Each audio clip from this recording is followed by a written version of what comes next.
શ્રીમદ ભગવદ્ ગીતાના 3જા અધ્યાયનું મહાત્મય. શ્રી ભગવાન કહે છે, હે પ્રિયા, જનસ્થાનમાં એક જડ નામનો બ્રાહ્મણ હતો, જે કૌશિક વંશમાં જન્મ્યો હતો. એણે પોતાના જાતિગત ધર્મ છોડીને વાણિયાની વૃત્તિમાં મન પરોવ્યું. એને પારકી સ્ત્રીઓ સાથે વ્યભિચાર કરવાનું વ્યસન પડી ગયું હતું. એ સદા જુગટુ રમતો, મદિરા પીતો અને શિકાર કરીને જીવોની હિંસા કરતો હતો. આ જ રીતે એનો સમય વીતતો હતો. ધન નષ્ટ થઈ જતાં એ વેપાર અર્થે બહુ દૂર ઉત્તર દિશામાં ચાલ્યો ગયો.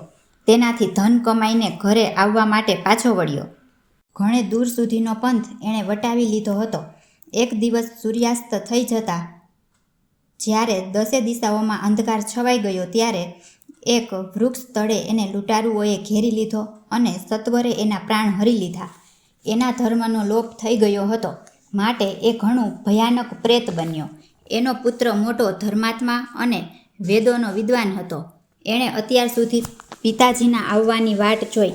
જ્યારે એ ન આવ્યા ત્યારે એમનો પતો મેળવવા માટે એ પોતે પણ ઘર છોડીને ચાલી નીકળ્યો. એ દરરોજ શોધતો, પણ વટેમાર્ગુઓને પૂછવા છતાં પણ એને પિતાજીના કશા સમાચાર મળતા ન હતા. ત્યાર પછી એક દિવસ એક મનુષ્ય સાથે એનો ભેટો થઈ ગયો, જે એના પિતાજીનો સહાયક હતો. એની પાસેથી બધા સમાચાર જાણીને એણે પિતાજીનું મૃત્યુ પર ઘણો શોક કર્યો. એ ઘણો બુદ્ધિશાળી હતો. ઘણું બધું સમજી વિચારીને પિતાજીનું પરલૌકિક કર્મ કરવાની ઈચ્છાથી આવશ્યક સામગ્રી સાથે લઈને એણે કાશી જવાનો વિચાર કર્યો. પંથમાં 7-8 પડાવ કરીને એ 9મા દિવસે પેલા વૃક્ષ તળે જઈને પહોંચ્યો, જ્યાં એના પિતાજી હણાયા હતા. એ સ્થાને એણે સંધ્યોપાસના કરી અને ગીતાના 3જા અધ્યાયનો પાઠ કર્યો. એ જ સમયે આકાશમાં ઘણો ભયાનક ધ્વનિ થયો. એણે પોતાના પિતાજીને ભયંકર આકાશમાં જોયા. પછી તરત જ પોતાની સામે આકાશમાં એને એક સુંદર વિમાન જોવા મળ્યું, જે મહાન તેજથી વ્યાપ્ત હતું. એમાં ઘણી બધી નાનકડી ઘંટડીઓ લટકતી હતી. એના તેજથી સઘળી દિશાઓ પ્રજળી રહી હતી. આ દ્રશ્ય જોઈને એના ચિત્તની વ્યગ્રતા દૂર થઈ ગઈ. એણે વિમાનમાં પોતાના પિતાને દિવ્ય રૂપ ધરીને વિરાજમાન થયેલા જોયા. એમના શરીર પર પીતાંબર શોભી રહ્યું હતું અને મુનિજનો એમની સ્તુતિ કરી રહ્યા હતા. એમને જોતાં જ પુત્રે પ્રણામ કર્યા. ત્યારે પિતાએ પણ એને આશીર્વાદ આપ્યા. ત્યાર પછી એણે પિતાજીને આ આખી ઘટના પૂછી.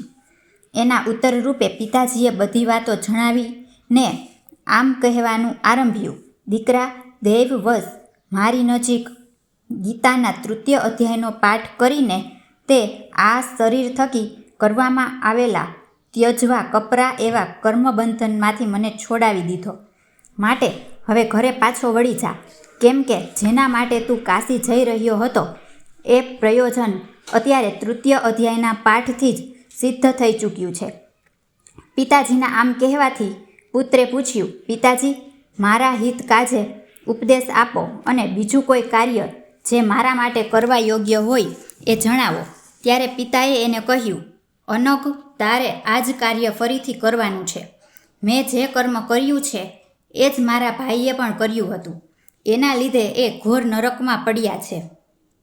એમનો પણ તારે ઉદ્ધાર કરવો જોઈએ, તથા મારા કુળના બીજા પણ જે લોકો નરકમાં પડ્યા છે એ સૌનો પણ તારા થકી ઉદ્ધાર થઈ જવો જોઈએ. આ જ મારો મનોરથ છે. દીકરા, જે સાધન વડે તે મને સંકટમાંથી ઉગાર્યો છે એનું જ અનુષ્ઠાન અન્ય લોકો માટે પણ કરવું જરૂરી છે. એનું અનુષ્ઠાન કરીને એનાથી થનારું પુણ્ય એ નારકી જીવોને સંકલ્પ કરીને આપી દે.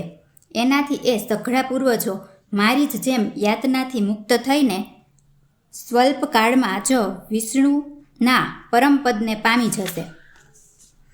પિતાજીનો આ સંદેશ સાંભળીને પુત્રે કહ્યું, તાત, જો આવી વાત છે અને આપની પણ આવી જ રુચિ છે તો હું સઘળા નારકી જીવોનો નરકમાંથી ઉદ્ધાર કરી દઈશ. આ સાંભળીને એના પિતાજી બોલ્યા, દીકરા, ભલે એમ થાવો, તારું કલ્યાણ થાવો. મારું અત્યંત પ્રિય કાર્ય સંપન્ન થઈ ગયું. આ રીતે પુત્રને આશ્વાસન આપીને એના પિતા ભગવાન વિષ્ણુના પરમધામે ચાલ્યા ગયા. ત્યાર પછી એ પણ પાછો વળીને જનસ્થાનમાં આવ્યો અને પરમ સુંદર એવા ભગવાન શ્રી કૃષ્ણના મંદિરમાં એમની સામે બેસીને પિતાજીના આદેશ અનુસાર ગીતાના 3ય અધ્યાયનો પાઠ કરવા માંડ્યો. એણે નારકી જીવોનો ઉદ્ધાર કરવાની ઈચ્છાથી એમને ગીતા પાઠનું ઉપજેલું બધું પુણ્ય સંકલ્પ કરીને આપી દીધું. એ ગાળામાં ભગવાન વિષ્ણુના દૂતો યાતના ભોગવનારા નારકી જીવોને છોડાવવા માટે યમરાજ પાસે ગયા. યમરાજે વિવિધ પ્રકારના સત્કારોથી એમનું પૂજન કર્યું અને કુશળતા પૂછી એ બોલ્યા, ધર્મરાજ, અમારા બધા માટે બધી બાજુ આનંદ જ આનંદ છે. આ રીતે સત્કાર કરીને પિતૃલોકના સમ્રાટ પરમ બુદ્ધિશાળી યમે વિષ્ણુ ભગવાનના દૂતોને યમલોકમાં આવવાનું કારણ પૂછ્યું. ત્યારે વિષ્ણુ દૂતોએ કહ્યું, યમરાજ, શેષ શૈયા પર શયન કરનારા ભગવાન વિષ્ણુએ અમને બધાને આપની પાસે કંઈક સંદેશ આપવા માટે મોકલ્યા છે. ભગવાન અમારા સૌના મુખેથી આપની કુશળતા પૂછે છે અને આ આજ્ઞા આપે છે, આપ નરકમાં પડેલા સમસ્ત પ્રાણીઓને છોડી દો. અમિત તેજસ્વી ભગવાન વિષ્ણુનો આ આદેશ સાંભળીને યમરાજે મસ્તક નમાવીને એને સ્વીકાર કર્યો અને મનોમન કંઈક વિચાર્યું. ત્યાર પછી મદોન્મત નારકી જીવોને નરકમાંથી મુક્ત જોઈને એમની સાથે જ એ ભગવાન વિષ્ણુના વાસ સ્થાને ચાલ્યા. યમરાજ શ્રેષ્ઠ વિમાન દ્વારા જ્યાં ક્ષીરસાગર છે ત્યાં જઈ પહોંચ્યા.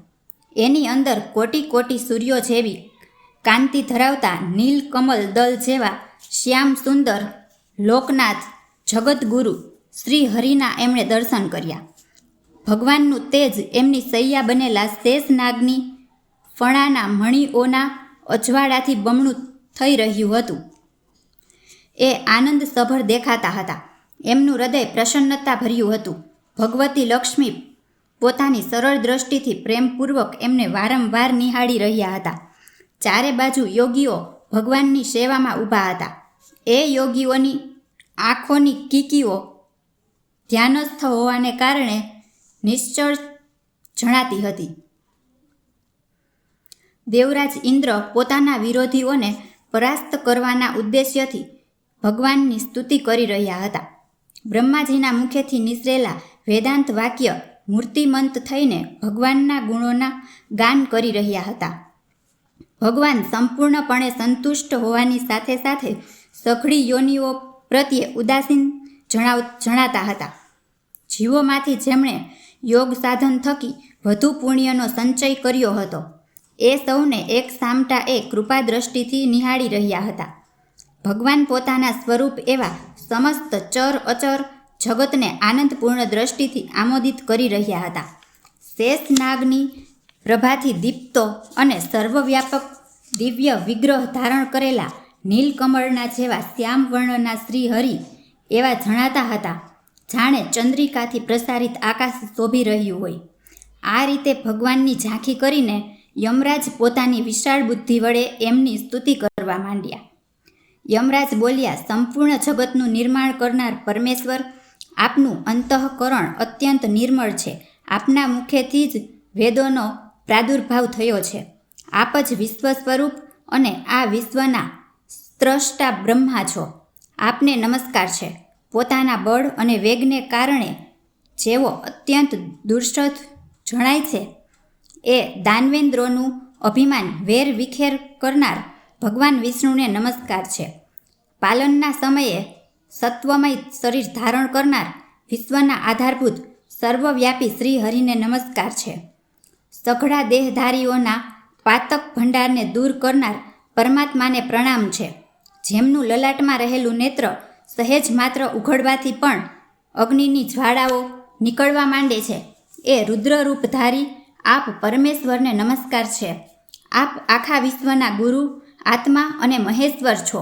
માટે સઘળા વૈષ્ણવજનોને સંકટમાંથી ઉગારીને આપ એમના પર અનુગ્રહ કરો છો. આપ માયાથી વિસ્તારને પામેલા અખિલ વિશ્વમાં વ્યાપેલા હોઈને પણ કદી માયા અથવા એમાંથી ઉપજનારા ગુણોથી મોહિત થતા નથી. માયા અને માયાજનિત ગુણોની વચ્ચે રહેલા હોવા છતાં પણ આપના ઉપર એમનામાંથી કોઈનો પ્રભાવ પડતો નથી. આપના મહિમાનો અંત નથી, કેમ કે આપ અસીમ છો. તો પછી આપ વાણીનો વિષય કેમ કરીને થઈ શકો છો? માટે મારું મૌન રહેવું જ ઉચિત છે. આમ સ્તુતિ કરીને યમરાજે હાથ જોડીને કહ્યું, હે જગદગુરુ, આપના આદેશથી આ જીવોને એ ગુણવિહોણા હોવા છતાં પણ મેં છોડી દીધા છે. હવે મારે માટે યોગ્ય બીજું જે કાર્ય હોય એ જણાવો.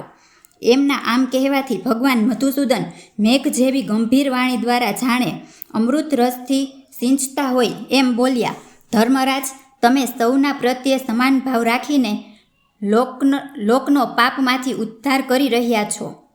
તમારા પર દેહધારીઓનો ભાર મૂકીને હું નિશ્ચિંત છું. માટે તમે પોતાનું કામ કરો અને પોતાના લોકમાં પાછા વળો. આમ કહીને ભગવાન અંતર્ધ્યાન થઈ ગયા. યમરાજ પણ પોતાની પુરીમાં પાછા આવ્યા. ત્યારે પેલો બ્રાહ્મણ પોતાની જાતિના અને સમસ્ત નારકી જીવોનો નરકમાંથી ઉદ્ધાર કરીને પોતે પણ શ્રેષ્ઠ વિમાન દ્વારા શ્રી વિષ્ણુ ધામે ચાલ્યો ગયો.